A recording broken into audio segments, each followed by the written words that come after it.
Olá pessoal, muito boa noite a todos. Eu sou o biólogo Igor Maquieira e você está aqui no meu canal Ciência e Meio Ambiente. Obrigado pela presença.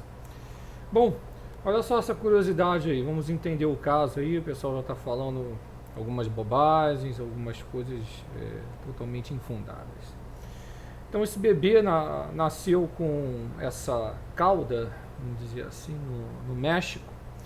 Então vamos entender esse caso aí, porque é uma menininha recém-nascida, ela tinha uma sensibilidade no local, uma movimentação.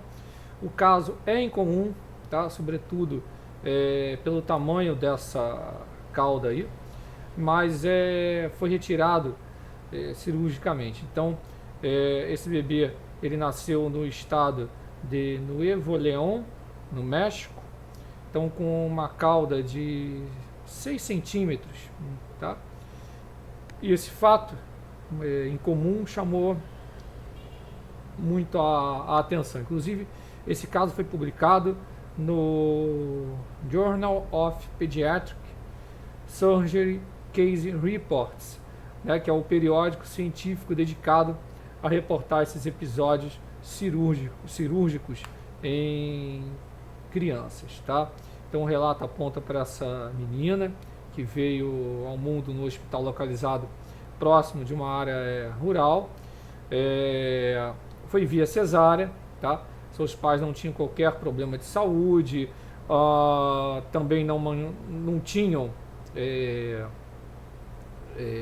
não mantinham nenhum parentesco de sangue, não foram achados no decorrer da investigação qualquer exposição da mãe a substâncias radioativas e agentes que pudessem provocar, né, alterações morfológicas no bebê, tá? Os chamados teratógenos. Mas os médicos perceberam a estrutura incomum apenas quando ela deu a luz, né? E perceberam que se tratava de uma estrutura de 5,7 centímetros e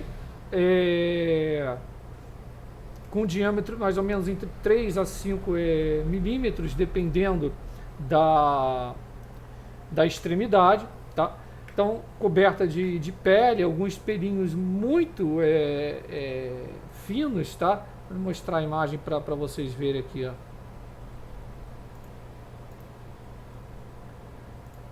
Né?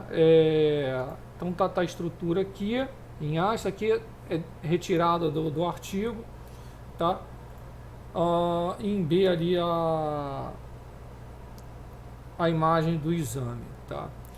Então os profissionais constataram justamente que essa criança podia mexer a estrutura, tinha sensibilidade, né? Eles fizeram um teste usando uma agulhinha e que ao espetar suavemente a estrutura, né, fazia com que a criança chorasse. Então o raio-x afastou a possibilidade de uma anomalia óssea, já que a cauda não tinha vértebras, totalmente constituída por tecidos, tá? Tecidos moles, como fibro gorduroso, com vascularização e algumas ramificações nervosas, tá? 2 meses após o nascimento, é bom citar isso, a cauda tinha aumentado seu tamanho 0,8 centímetros, então eles optaram pela remoção, tá? Na operação, lembrando que todas as imagens estão sendo utilizadas aqui, respeitando os créditos, está contido no artigo. Depois eu vou compartilhar o artigo com vocês em tela, tá? Mas a imagem é do artigo aqui da extração, tá certo?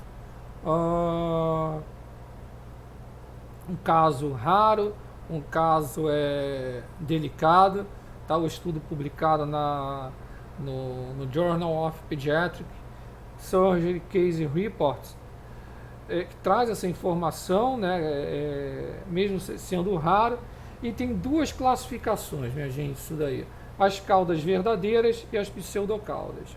Como a menina tinha uma estrutura do primeiro tipo, tá, uma cauda verdadeira, justamente quando a cauda é constituída de tecido adiposo, tecido conjuntivo e muscular, mas não contém, né, isso não tinha vértebras e nem ossos. Né, as pseudocaudas, manifestações superficiais ou cutâneas de anormalidades estruturais subjacentes, como prolongamento anormal das vértebras e afins, tá? Então, o que acontece? Então, tá lá o indivíduo, né? Tá lá a formação, etc. Aí você tem a organogênese, né? Que é a formação dos órgãos, tá? No caso dessa criança, que não teve nenhuma detecção de anormalidades ou malformação. Já a morfogênese, na região ali sacral, apresentou anormalidade no processo mecânico, que justamente vai envolver o quê? Vai envolver essas forças que geram estresse, podem gerar uma tensão, né, uma movimentação das células, pode gerar, induzindo fatores genéticos ali, né, uma indução de fatores genéticos de acordo com o padrão, vamos dizer assim, um padrão espacial das células dentro dos tecidos, tá? Então, alguns genes chamados esses de deletérios, podem ter induzido uma diferenciação celular anômala ou uma proliferação celular que gerou essa cauda aí, tá? É o mais aceitável. Então, eu vou abrir aqui para vocês, tá? Aqui é a cirurgia, tá? Aqui os pontinhos na região da cauda, tá? O tamanho da cauda. A criança passa bem, é óbvio que você vai ter mais acompanhamento, mais exames, tá? Eu vou demonstrar aqui para vocês o artigo, tá? O artigo está acessível na Science Direct, tá? Fala aqui que é extremamente raro, fala do disrafismo espinhal, né? É importante incluir exames de imagens durante a avaliação de pacientes com essa anomalia congênita, sendo que no caso aqui, tá? O próprio estudo coloca, isso é bem claro, que como não foi identificado, apresentamos o caso de uma cauda humana sem o disrafismo espinhal subjacente, que foi submetida com sucesso à ressecção simples e a reconstrução com a plastia de Lindbergh, tá? Então, é raro, tá? Então fala aqui, ó, no estudo de 2020, ó, 195 casos de caudas humanas identificados até 2017, tá? Então não é uma coisa muito comum. Fala aqui também do relato do caso, né, que é esse caso dessa menininha que eu acabei de citar. Fala aqui que a estrutura tinha 5,7 centímetros de comprimento, diâmetro entre 3 e 5, que eu acabei de citar isso, né? Tadinho do bebê aí, né? Mas o procedimento se deu, graças a Deus estou tudo bem aí, tá? Aqui em B, né, a imagem que eu acabei de citar, o plano sagital de RM, tá? Demonstrando a coluna vertebral, medula espinhal, as características normais, né? Observar a cauda humana no nível cígio, tá? Que é a seta branca aqui, né? E aqui é a imagem, tá? Da cauda. Então foi realizada a radiografia lombosacral sem evidência de anomalias ou estrutura óssea do interior da cauda. Além disso, a triagem auditiva e cardiológica foi normal, o bebê recebeu alta, né? Parará, fez ultrassonografia, fez muitos exames, tá? A ressonância magnética, deixa eu ver se eu consigo selecionar aqui, ó, não revelou anomalias cerebrais, sendo negativa para o disrafismo posterior, com medula e cone espinhal, características normais, tá? Então, segue o acompanhamento, tá? Ele foi reavaliado, etc. Teve ganho de peso, tá? E assim foi. Teve anestesia local, sedação, tá? Com midazolam, 0,2 mg por quilo, sem efeitos adversos. Então, foi bem sucedida, tá? Então tá aqui, ó. O que o laudo histopatológico, o que é o laudo histopatológico, né? A patologia clínica aí, seguindo a histologia também, né? A parte tecidual, laudo histopatológico disso aqui, tá? O que revelou, tá? Disso aqui, revelou o que? Que incluía tecido fibra adiposo, estruturas vasculares, feixes nervosos recobertos por pele sem alterações histopatológicas. Então recebeu alta, tá? Uma coisa a ser citada aqui que eu li, cadê? Aí fala aqui, ó, tá aqui, né? A anomalia congênita tem sido descrita com uma frequência no sexo masculino, tá? No caso aí foi o feminino, essa anomalia congênita, em relação à história pré-natal da mãe, tá? Ela tende a ser normal, como paciente, né? Não havia histórico familiar. E aqui, ó,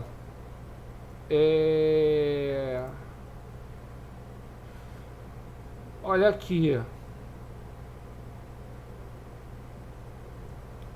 ó, acompanha comigo. Ó. Também não havia histórico familiar de caudas humanas, semelhante ao que a literatura médica descreve, que verdadeiras caudas humanas não são uma característica herdada consistentemente, exceto em um caso em que 3 gerações femininas da mesma família nasceram com caudas verdadeiras. Aí fala aqui, ó. Epa, o mouse não está colaborando, agora foi. Embora em alguns casos as caudas possam mostrar movimento associado ao choro ou tosse, neste caso a cauda estava imóvel. Também foi descrito que o comprimento pode chegar a 20 centímetros. No caso ali tinha 6,5 de comprimento no momento da restricção, tá? Apresentando um crescimento discreto em seus 2 meses de vida, situação que não foi constantemente relatada em outros casos. Tá? Tem outras anomalias também, gente, tá? Que podem causar isso daí. A conclusão é bem bacana. Existem poucos estudos, né? Então isso merece uma maior atenção em toda a literatura médica.